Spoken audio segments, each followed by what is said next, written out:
Alors, on continue Daf Pédalet à Moudalef, la dernière petite ligne en haut, les dernières, avant que le texte ne s'élargisse. Donc là, on est dans la.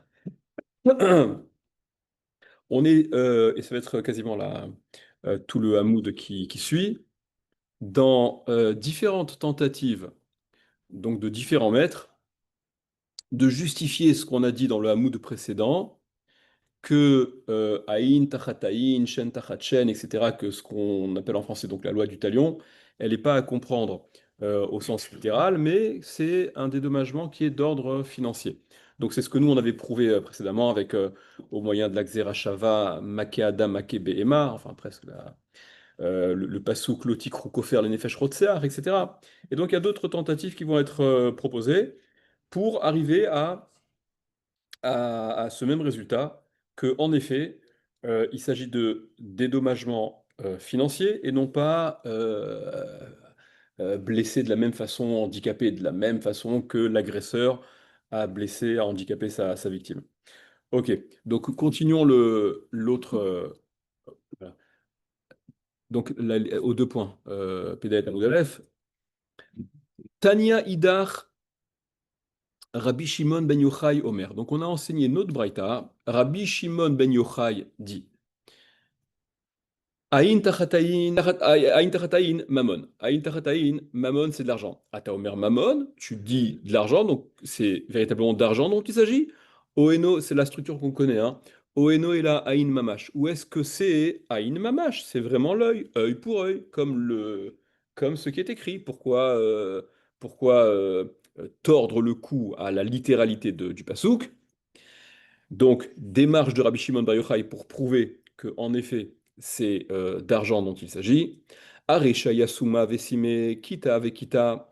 Voilà qu'il était Souma. Il avait déjà il était aveugle. Plutôt, il était borgne. Il avait un œil qui était déjà crevé. Vesime et il a lui-même crevé l'œil de son prochain. Kita Vekitea. Il était déjà amputé d'un membre et il a amputé ce même membre. Il a coupé la main à son prochain alors qu'il avait lui-même la main coupée. Friger Vechiger. Friger, c'est un handicap au niveau des jambes, ok, boiteux ou la jambe cassée ou ce que vous voulez. Imaginons, quoi qu'il en soit, qu'il avait déjà le problème qu'il a causé chez son prochain. Comment puis-je accomplir dans un tel cas, hein, œil pour œil? C'est-à-dire, la Torah le demande. Il lui a crevé l'œil droit, on va lui crever l'œil droit. Il a coupé la main gauche, on va lui couper la main gauche. Mais imaginons qu'il avait déjà eu l'œil droit coupé, et qu'il avait déjà l'œil droit crevé, et qu'il a crevé l'œil droit de son prochain. Donc, tu ne veux pas lui crever son œil droit, puisque de toute manière, il est déjà crevé son œil droit, lui. Il a coupé la main gauche de son prochain, il avait déjà la main gauche coupée, donc tu ne peux pas lui couper, puisqu'elle est déjà plus là.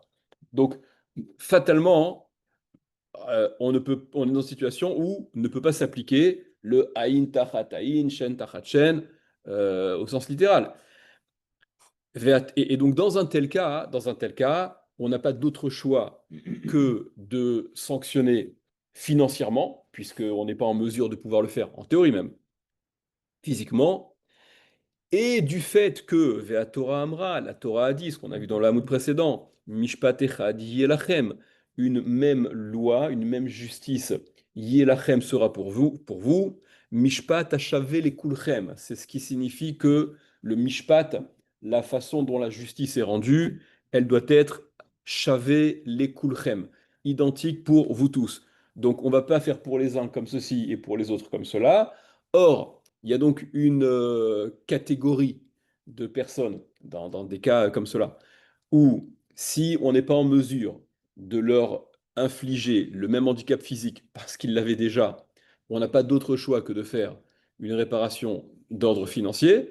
Donc il faut, en vertu de ce principe que ça doit être homogène et pareil pour tout le monde, on n'a pas d'autre choix que de faire avec de l'argent pour tout le monde. Ça, c'est la démarche de Rabbi Shimon Bar Yochai. Objecte la Gemara, si c'est ça ta preuve, Rabbi Shimon, ou Maïkouchia, en quoi c'est un problème? Dilma, peut-être que Echad efchar, efchar, Echad lo efchar, lo efchar. Lorsque c'est possible, c'est possible. Lorsque c'est pas possible, c'est pas possible, je vais expliquer. Ou patrinanle, et on le rendrait patour, on le dispenserait de la moindre peine, quelle qu'elle soit. C'est-à-dire, l'Agmara objecte à Rabbi Shimon et lui dit c'est quoi ton problème? C'est que quand il a déjà la main coupée et qu'il a coupé la main, on peut plus la lui couper puisqu'elle est déjà coupée? Bah ok, bah on est dans un cas où en effet, on peut pas, Delo Efchar, c'est pas possible de s'en tenir à ce que la Torah demande. On est dans la perspective où on voudrait dire que c'est apprendre kipshuto au sens littéral, à une tachataïn, etc. Donc l'Agmar objecte à Rabbi Shimon et lui dit, eh ben peut-être que quand on est en mesure de pouvoir le faire, on le ferait. Aïn tachataïn, il lui a crevé l'œil, il a crevé l'œil, on lui crèvera l'œil, il a coupé la main, on lui coupera la main, etc. Et quand on n'est pas en mesure de le faire, eh bien on ne lui fait pas et on le dispense parce que la situation, elle fait qu'on n'est pas en mesure de pouvoir lui faire la même chose, puisqu'il est déjà concerné par ce handicap-là, l'agresseur, il a déjà plus sa main pour qu'on puisse la lui couper. Et dans un tel cas, donc d'après l'Agmara, puisque l'Agmara propose ça, on n'est pas en contravention avec le Mishpat Echad Yelachem, avec une même justice, une même application de la loi valable pour tous, parce que on n'est pas en train de parler de deux châtiments qui sont différents. On est en train de parler d'un seul et même châtiment. La sanction, elle est identique pour tout le monde, dans la mesure où elle peut être appliquée. Si elle ne peut pas être appliquée, tu ne fais rien. Ce qui va à l'encontre de Mishpat Echad, ça aurait été de dire, pour certains, il faut payer, pour d'autres, c'est le Aïn Tachataïn, Kipshuto au sens littéral. Ça va à l'encontre de Mishpat Echad. C'est pas la même loi pour tout le monde. Mais là, la loi, elle est la même pour tout le monde, dans la mesure où elle peut être appliquée, dans la mesure où elle est applicable. Euh, alors, et d'ailleurs, la Gemara va poursuivre et prouver qu'on doit avoir cette démarche-là. Juste une question qui est relevée par le Yad David. Alors, le Yad David, je crois que je vous en ai parlé. C'est le Sefer du Rav David Sinsheim. C'est celui Sinsheim qui était bah, c'est peut-être un ancêtre à toi d'ailleurs. C'était le premier grand rabbin de France, nommé par Napoléon. Mais attention, par Napoléon Bonaparte, le premier Napoléon. On ne parle pas des Napoléons qui ont suivi, le vrai Napoléon. Et, qui était qui est né à Trèves. C'est pour ça que j'ai pensé, je me demande si c'est pas un ancêtre à toi. David Sinsheim, bon, la pension un peu compliquée. Il avait été en Allemagne, En Allemagne. ouais, né là-bas, mais il avait été désigné par Napoléon, le chef du grand Sanhédrin, qui avait voulu réhabiliter le Sanhédrin, etc. Et donc voilà, il a vécu là vraiment, il a vécu la Révolution française. Bref, c'est un très grand Amitram. Si vous voyez, il y a des photos sur lui, vous pouvez trouver des photos sur Wikipédia. Vous allez voir avec un collier digne de ce qu'on voit même plus, quoi. C'est d'apparence, d'aspect. Il serait pris par le mainstream religieux aujourd'hui comme étant un rigolo, alors que c'était un Talmid Racham Atsum.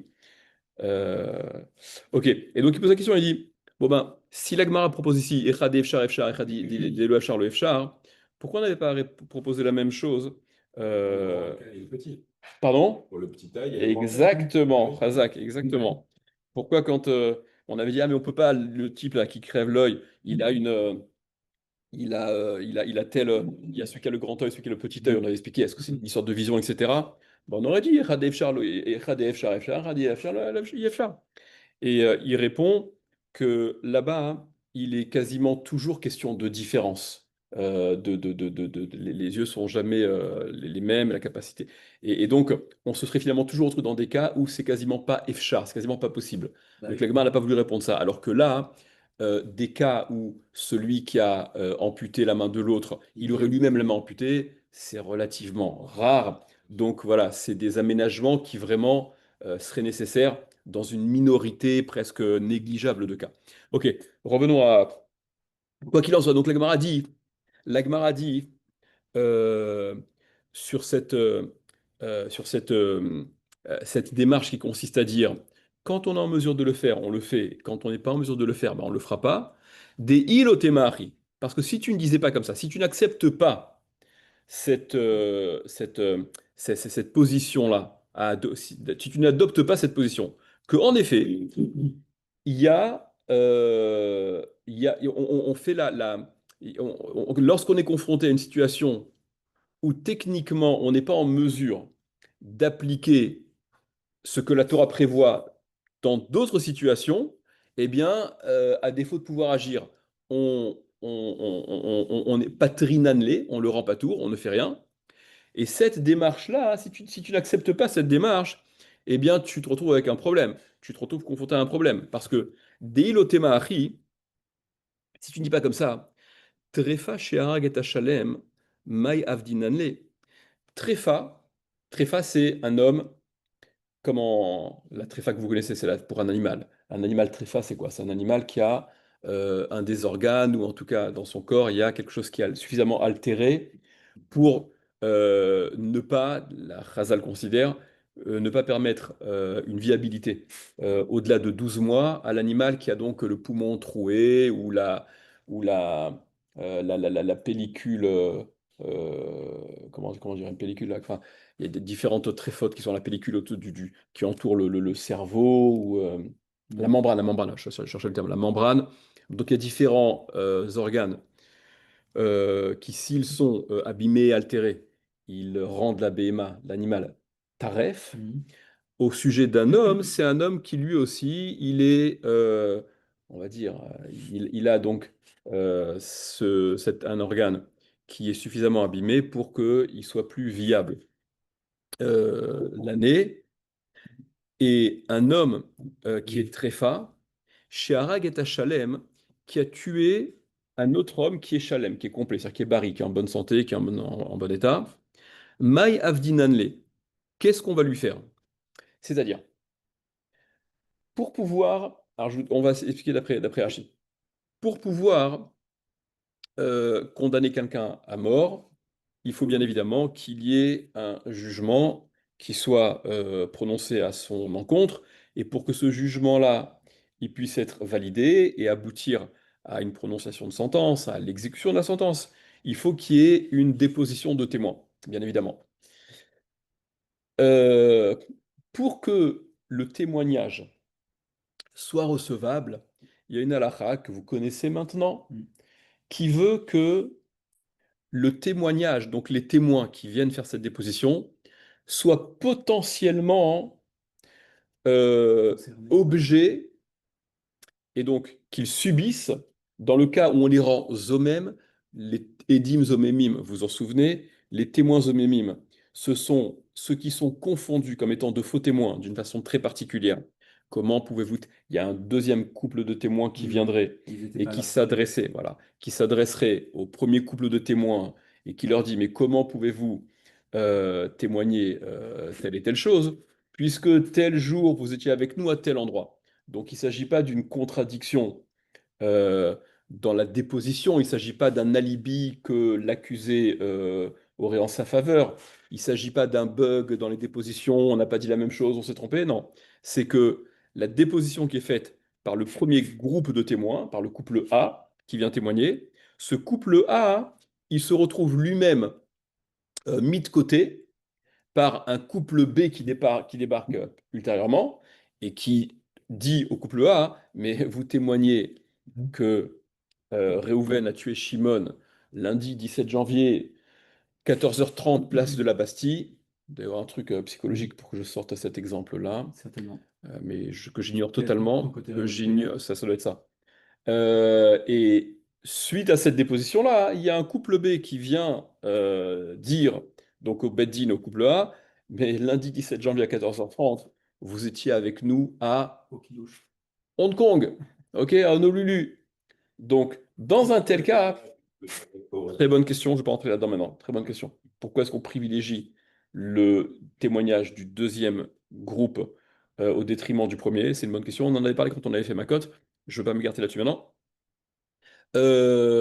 Donc, dans un tel cas, la Torah dit Vasitemlo kacher zamam la asot le'achiv. Vous lui ferez à ce couple de faux témoins, kacher zamam la asot le'achiv, comme il avait prémédité de faire à son frère. C'est-à-dire que les témoins zomémim, lorsqu'ils sont confondus donc, de cette façon très particulière qui les rend eux-mêmes, vont se retrouver être eux-mêmes victimes de l'objet de leur préméditation. Ok? La peine qui aurait été appliquée à la personne qui... Exactement, sur laquelle il témoignait à faux. Ok? C'est l'effet boomerang.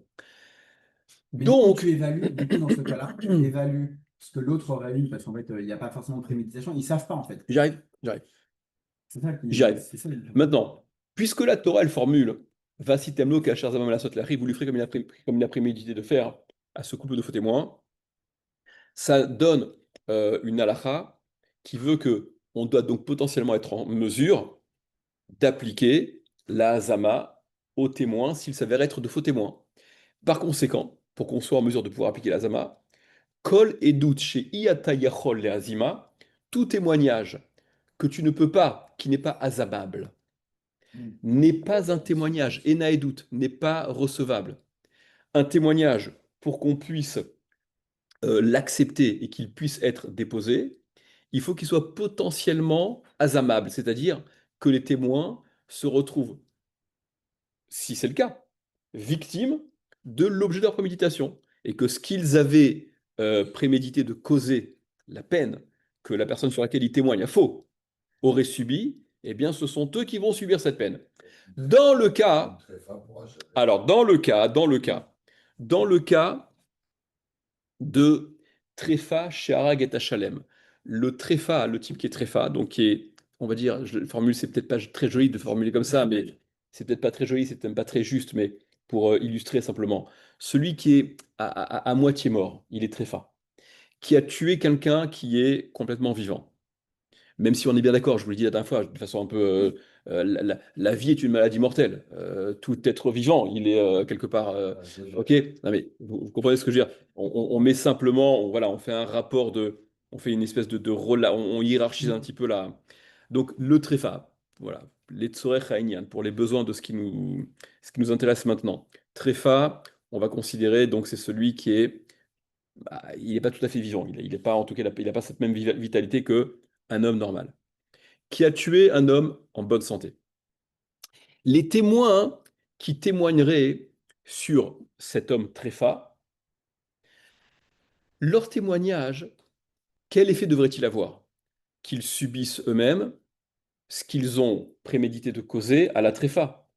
Mais leur faux témoignage qui aurait eu pour effet de condamner à mort la tréfa, condamner à mort l'homme qui est tréfa, ben, c'est pas vraiment le condamner à mort puisqu'il est déjà plus ou moins condamné à mort.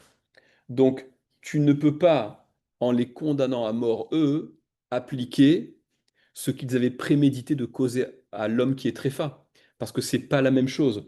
Eux s'apprêtaient, je le formule, je caricature, eux s'apprêtaient à ne tuer que quelqu'un qui est à moitié mort. Et donc ça, tu ne peux pas leur faire à eux, puisque eux, ils sont en bonne santé. Donc de toute manière, dans un tel cas, le témoignage n'est pas azamable. On ne peut pas leur faire l'identique de ce qu'ils préméditaient de causer à la personne sur laquelle ils témoignaient. Par conséquent, je finis juste important, par conséquent, puisque leur témoignage n'est pas sujet à une azama en bonne et due forme, ils ne peuvent pas subir exactement l'objet de ce qu'ils avaient prémédité de causer, leur témoignage ne peut pas être retenu. Il n'y a pas de témoignage. Et donc, s'il n'y a pas de témoignage sur cette tréfa, la tréfa, l'homme tréfa, qui a tué quelqu'un, ben, on ne pourra pas le tuer. On ne pourra pas le tuer parce qu'il n'y a pas de jugement qui peut être entamé, puisqu'il n'y a pas de déposition qui va être acceptée par les témoins. À cause de cette halakha, que kol edut chez iyatayachol le azima, tout témoignage que tu ne peux pas appliquer la azama, ena edut, n'est pas un témoignage. Ok? Alors, juste finis ça, je te laisse parler après, Stan. Donc, euh, donc Deilotemari, parce que si tu ne disais pas comme ça, que quand on peut, quand c'est possible, quand c'est pas possible, Trefa Sharaget Shalem, un homme Trefa qui a tué un homme en bonne santé, Mayav Dinane, qu'est-ce qu'on va lui faire? Qu'est-ce qu'on va faire? Donc, ça veut dire quoi? C'est-à-dire, donc, pour que ce soit homogène, on tuera jamais un assassin parce que si jamais l'assassin était tréfa, on ne l'aurait pas tué. Ok, on ne peut pas le tuer, on n'est pas en possibilité de pouvoir le tuer. Donc, pour que ce soit Mishpat Echad, pareil pour tout le monde, on tuera aucun assassin, même s'il est bari. Et là, Echad et Efchar, évidemment que non. Et là, seulement Echad et Efchar, Efchar, lorsque c'est possible, c'est possible. Echad et lo Efchar. Et quand c'est pas possible, c'est pas possible. Ou patrinanle, et on le rend pas tour. On le dédouane, on le dispense. Si jamais il est tréfa, là en effet, on peut rien faire. Mais dans un cas où c'est possible, on va pas supprimer définitivement et totalement les règles de punition, en l'occurrence la peine capitale, pour un assassin. Qu'est-ce que tu voulais dire? C'est valide dans les deux sens. C'est différent. Parce que moi, Dans le... effectivement, j'avais C'est pensé différent. à Tréfa qui justement Celui, pourrait témoigner. celui qui... Non, le tréfa, lui, le tréfa, en théorie, il peut témoigner. Attention. Mais puisqu'il est pas Attention. capable. Alors, Ah, si, il est- en effet... Non, non. Mais c'est même pas... Côté, Attention. si, là, Non, si l'autre cas qui témoigne, est... L'autre cas qui est intéressant, hein. Oui, oui, ça oui. L'autre cas qui est intéressant, hein, c'est que celui qui tue une tréfa, hein, il n'est pas chayav mita. Celui qui tue une tu peux tréfa, pas hein, nous faire. il est pas parce que pourquoi il est pas parce que Tu peux pas nous là faire. encore, tu peux pas considérer qu'il a véritablement tué. Il a tué quelqu'un qui est à moitié mort. Ok? Bon, mais laissons de côté. C'est une sugia en soi. Venez, laissons de côté. C'est le côté Je vous ai- Tréfa pour le. Il est pas viable. Il y a un homme là. De quoi? On parle de ça. On parle Oui, de ça. je sais, j'ai compris. Mais en fait, je pensais que Tréfa, c'était pour la bête que tu peux pas amener en corban. Non, non, non, je peux pas manger. Dis-moi, tu manges pas ta ref. Non, t'es au courant, tu manges pas ta ref. Oui, tu manges pas ta. Voilà, il ne s'agit pas de corban. Avant de parler du corban. T'as l'animal et t'as l'homme. Voilà. Rabotaï, venez. Tu me tues. Rabotaï. Ouais, bien sûr, bien évidemment. Là-dessus, il y a Rabbi Akiva Eger qui n'est pas d'accord avec cette expression de Rashi, parce que Rabbi Akiva Eger, il dit, ben non, c'est même pas que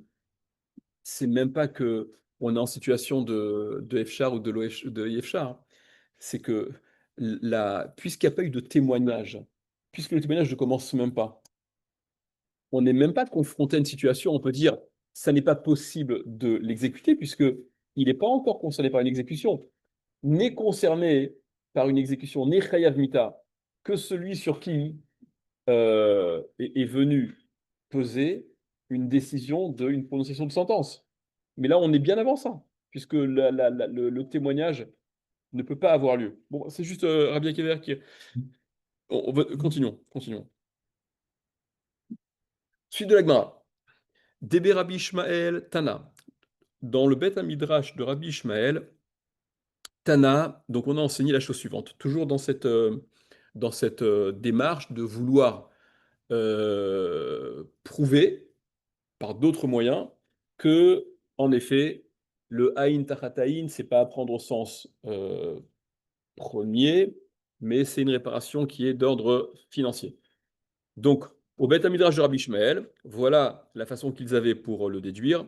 Tana, on a enseigné. Amarkra, il a dit le pasouk. Donc, c'est marqué dans la Torah. Ken yinaten bo. Vous vous rappelez, on a vu, c'était les psukim qu'on avait vus. Je reprends les psukim pour que ce soit frais dans nos esprits. Donc, celui qui cause un handicap, qui blesse son prochain, Ken yinaten bo. Ainsi, littéralement, lui sera donné. Donc, ainsi lui sera fait. On lui fera, semble-t-il, la même chose que ce qu'il a causé à son prochain. Des Rabbi Ishmael, donc ils enseignaient dans le Rabbi Ishmael que VN netina ela mamon. Il n'y a de netina. Le terme netina, le terme donné, fait référence à ce qui se donne, comme son nom l'indique, et donc ça fait référence à de l'argent. On a eu l'occasion d'évoquer cette lecture-là quand je vous ai ramené le Pnei Yoshua sur le Hamoud précédent. Donc le terme netina, il serait lui-même porteur de ce sens de mammon, ce qui se donne. La Gemara objecte, et là meata, alors dans ces cas-là, si tu dis que le terme de yinatenbo lui sera donné, et donc ce qui lui sera donné en réalité, c'est une obligation de payer.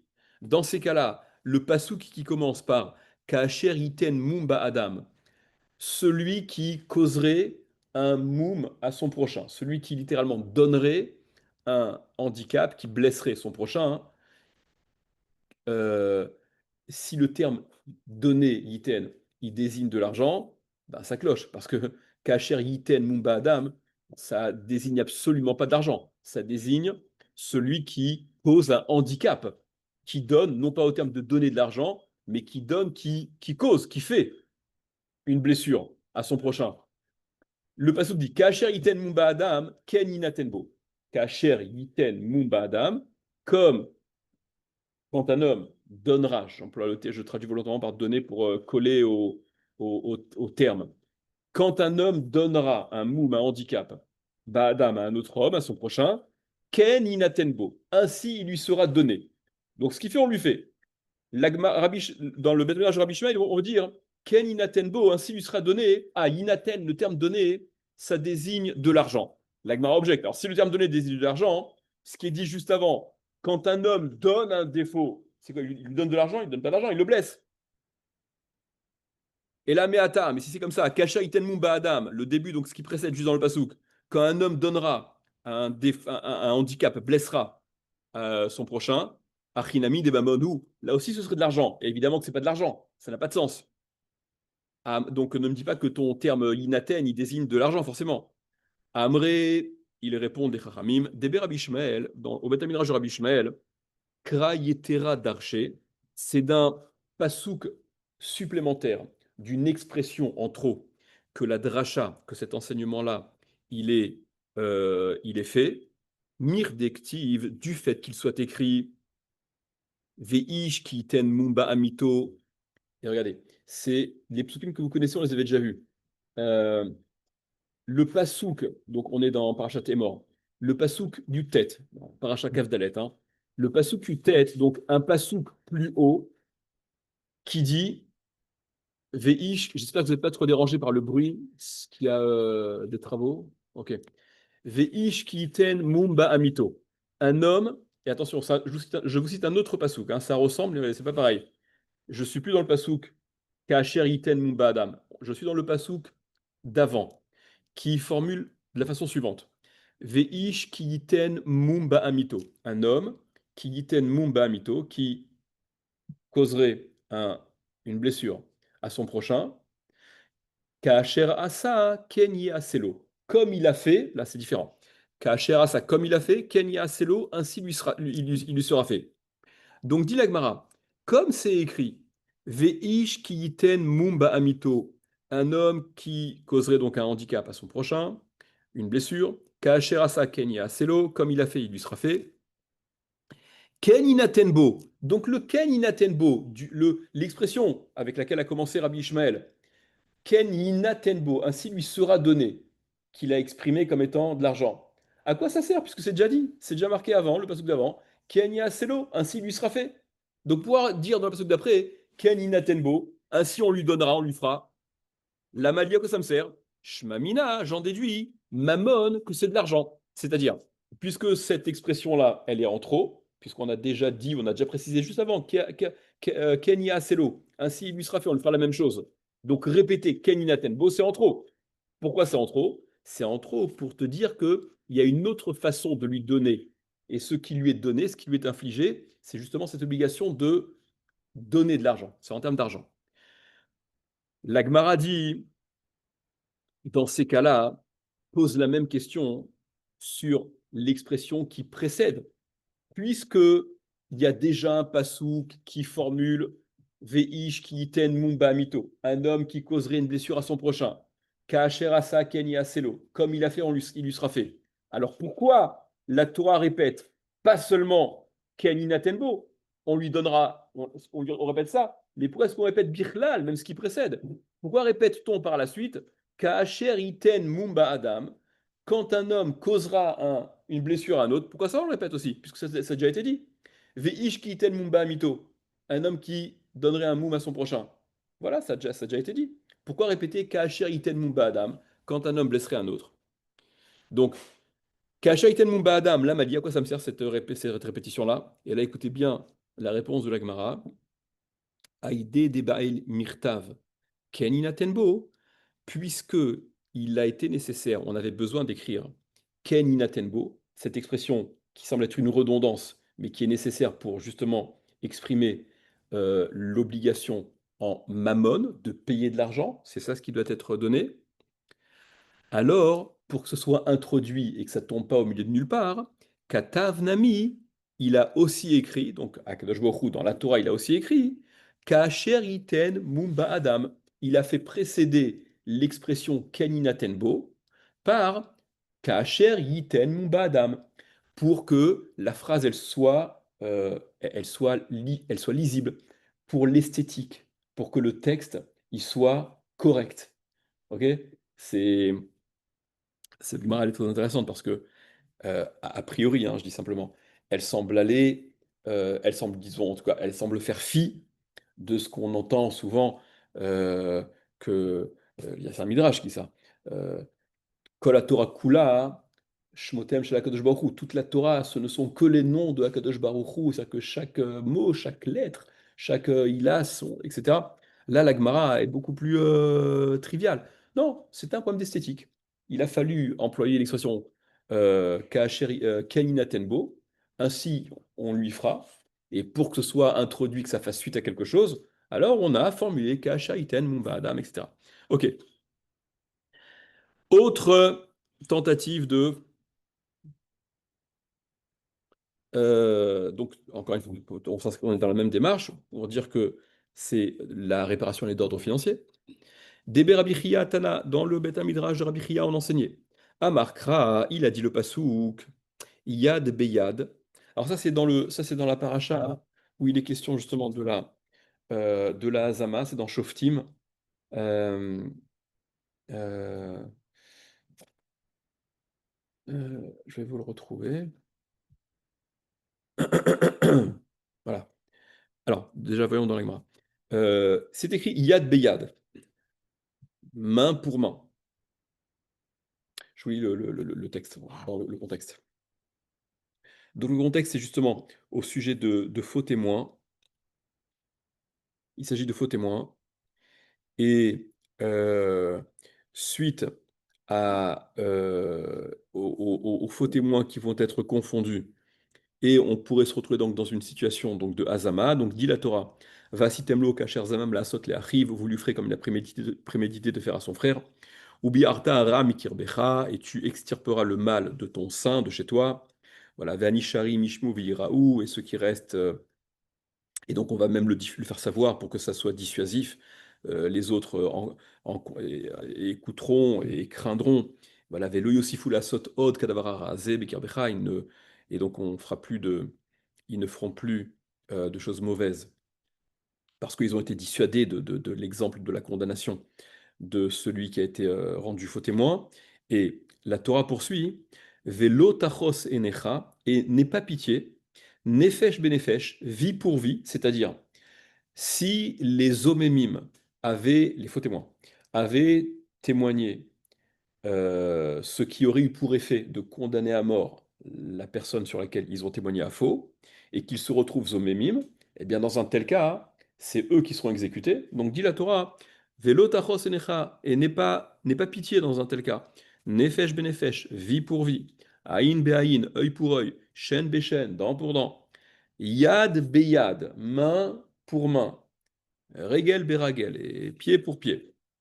Alors, Rabbi Chia, il dit, dans le passage qui est marqué Yad Beyad, Yad Beyad, main pour main. Main pour main, ça fait référence à ce qui se donne de la main à la main. Il y a aussi le côté, il y a aussi l'allusion, il y a aussi la lecture qui permet de voir de la main à la main. Davar anitan miyad leyad. C'est ce qui se donne de la main à la main. Ou maïniou, et qu'est-ce qui se donne de la main à la main? Mammon, ben, c'est l'argent. Dit l'Agmara. Attendez, 2 secondes. Regardez, prenez Rachid. Rachid, les petites lignes en haut. La cinquième petite ligne à partir du haut. Yad beyad, main pour main. Gabé edzomem ktiv, donc c'est au sujet du edzomem que c'est écrit. Veashmoinan, et donc on nous apprend. Deim heid beish ploni, chez kita yad chavero, que s'il a témoigné sur un tel, si le témoin zomem, donc quand on parle de témoin zomem, on parle d'un couple de témoins zomem, hein. Donc si les faux témoins ont témoigné sur un tel, chez Kita Yad Ravero, qu'il a coupé la main de son prochain. Il y a un couple de témoins, le couple A, qui témoigne que Réhouven a coupé la main de Shimon. Eh bien, dans un tel cas, la Zama, qui est formulée, donc lui faire subir la même chose, Yad beyad, c'est pas tu vas lui couper la main, c'est ce qui se donne de la main à la main. Et donc la réparation, elle est d'ordre financier. Meshalem Mammon, il paiera l'argent, le aide zomem, le faux témoin. Oui. Donc s'il paye l'argent, c'est qu'il aurait rendu Chayav Réhouven par son témoignage de payer de l'argent, et non pas d'avoir la main coupée. Parce que le yad beyad, il implique cette idée, d'après ce qu'enseigne Rabbi Chia, de la main à la main, par conséquent de l'argent. Meshalem Mamon, il paye de l'argent, Anitan miyad leyad, ce qui est donné de la main à la main. Donc voilà quelle est, d'après Rabbi Chia, la preuve que ça n'est pas à prendre au sens propre, mais c'est imagé et c'est, encore une fois, c'est une réparation financière. Yad beyad, ce que tu fais subir aux omémimes, c'est-à-dire la même chose que ce qu'ils auraient causé par leur témoignage, c'est yad beyad, de la main à la main. Ah, donc ce qu'ils auraient causé, si on avait pris en considération leur témoignage qui disait que Réhouven a coupé la main de Shimon, c'est non pas de couper la main de Réhouven, mais c'est de faire payer à Réhouven l'équivalent de ce que vaut la main de Shimon, et puisqu'ils sont rendus eux-mêmes, eh bien ce sont eux qui sont en situation de devoir payer yad beyad, de la main à la main. L'Agmara objecte. L'Agmara dit, et là, mais attends, alors si c'est comme ça, hein, et c'est pour ça que je vous ai lu la suite du pasouk, Regel Beragel, Namiachahu, Regel Beragel. Yad Beyad, tu l'interprètes de la main à la main. Regel Beragel, c'est quoi? C'est du pied au pied aussi? De la jambe à la jambe? C'est quoi? C'est quoi l'histoire? Donc tu vois bien que ça pose problème, ta grille de lecture. Amré, donc ils ont dit pour réhabiliter cet enseignement de Rabbi Chia, Debe Rabbi Chia, Krayetera Kadarché. Au Beth Midrash de Rabbi Chia, c'est par rapport à une redondance, à quelque chose de supplémentaire que la dracha est permise, c'est-à-dire mirdective, du fait qu'il soit écrit va sitem okasher zamam la sot arrive, puisque c'est écrit vous lui ferez comme il a prémédité de faire à son frère, quand la Torah formule la peine qui doit venir sanctionner les témoins homémimes. La Torah formule va sitem okasher zamam la sot arrive, vous lui ferez comme il a prémédité de faire à son frère. Isalkadater mamash, si tu pensais dire, si tu envisageais que la Hazama, elle consistait à faire exactement la même chose. Il a témoigné de couper la main, donc on va lui couper la main. Yad beyad, la Mali. Pourquoi venir insister et de façon redondante dire la main contre la main? Bah oui, si la façon de comprendre Yad Beyad, Shen Tachat, Ain Tachat Ain, etc. Si elle doit être comprise stricto sensu, quand la Torah me dit Vasitamo Kachansamam la Sotrim, vous lui ferez ce qu'il a prémédité, ben, si la façon de comprendre c'était sens littéral, celui qui coupe la main lui coupe la main, donc si ce sont de faux témoins qui sont rendus au même, dire vous lui ferez comme il a prémédité de faire, ça veut dire leur couper la main aussi, évidemment. Puisque ça veut dire ça, à quoi ça sert de répéter yad beyad, main contre main, main pour main? Shmamina, yad beyad, la main, à quoi ça me sert, la main pour la main? Shmamina, donc cette redondance-là, qui est nécessaire, elle est nécessaire parce que justement, ça n'est pas la lecture première qu'il faut garder, parce que si c'était la lecture première qu'il fallait avoir, cette répétition-là, elle est strictement inutile. Par conséquent, ce yad beyad, shmamina mamon, il vient pour l'argent. Ok, regel beragel, la Mali. Alors, ok, très bien. Ok, je comprends pourquoi. Ok. Et regel beragel, à quoi ça me sert? Pourquoi cette redondance-là? Et là encore, regardez encore une fois. Aïdé dirtiv yad beyad, puisque la Torah a donc dû formuler yad beyad pour m'apprendre que c'est ce qui va de la main à la main.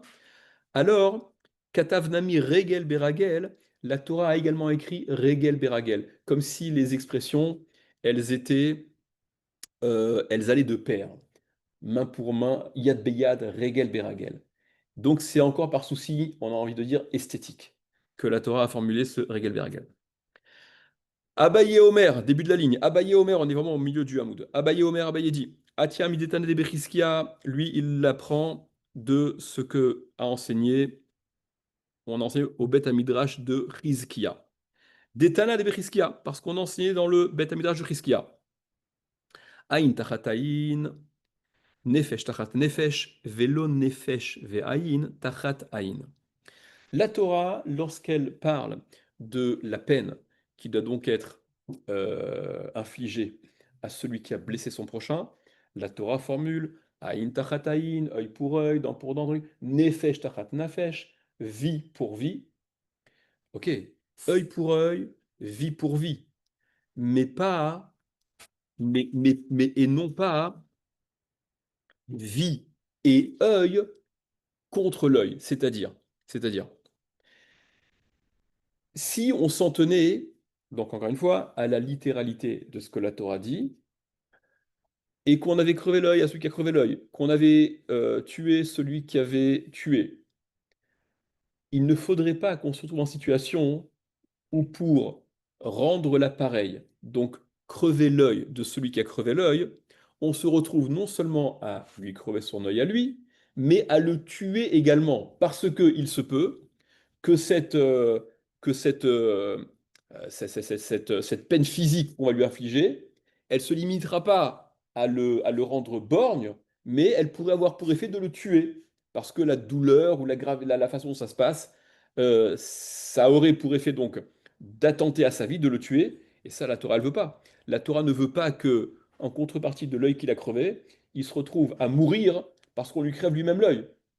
Donc, Abaye dit, cette braïta qui est enseignée donc, au Beth Midrash de Bechizkia, de Chizkia, Aïn tachat aïn, c'est marqué dans la Torah, œil pour œil, nefesh tachat nefesh, vie pour vie, mais pas velo nefesh ve'aïn tachat aïn, et non pas la vie et l'œil pour l'œil. Ve'i salkadater mamash, et si tu envisageais de dire que c'est à prendre au sens littéral, que oui, on fait exactement ce qu'il a fait, Zimnin, il se peut parfois, Demishkachatla, Aïn Venefesh, Tachataïn, qu'on va se retrouver avec non seulement l'œil, mais également la vie, tellement la douleur, tellement le mal, tellement je ne sais pas comment ça s'est mal passé. Ça a eu pour effet que l'agresseur, il est mort de cette peine qu'on lui a affligée en contrepartie, pour l'œil qu'il avait crevé. Des Behadé, des Avirlé, Nafkale Nishmate, parce que en l'éborgnant, il mourrait, il pourrait en venir à mourir. Voilà, tellement la douleur, elle serait insupportable. Et donc, on ne peut pas appliquer au sens littéral. Ça, c'est ce que dit Abaye de cet enseignement de Chizkia. La Gemara objecte et dit, ou Mike Pusha, pourquoi c'est une question? Pourquoi c'est une question? C'est quoi ton problème? Dilma, peut-être que Mima Damdinanle, peut-être que avant de procéder, on va estimer, il y a un check-up médical qui va être réalisé.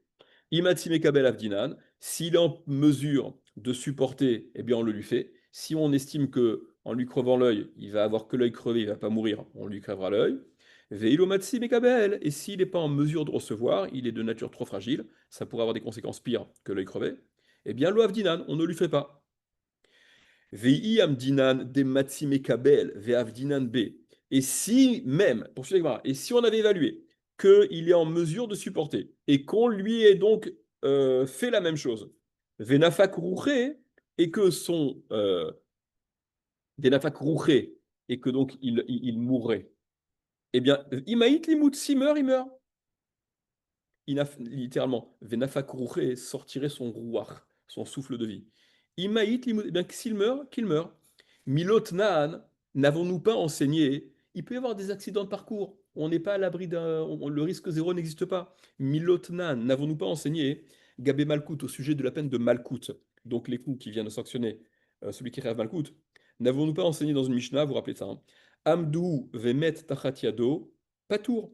S'ils ont estimé le nombre de coups que pouvait supporter celui qui est donc Chayav Malkout, et manque de bol, Met Tachatiado, il est mort sous la main, sous les coups du bourreau. Pas tour, il est pas tour, le bourreau est pas tour, celui, le Beddin, celui qui a infligé les coups, il est pas tour. Parce que on a fait ce qu'on pouvait faire et il y a parfois des accidents.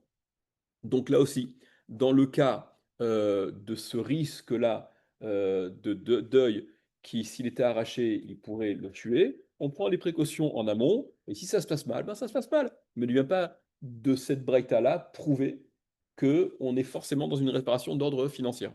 D'ordre financier.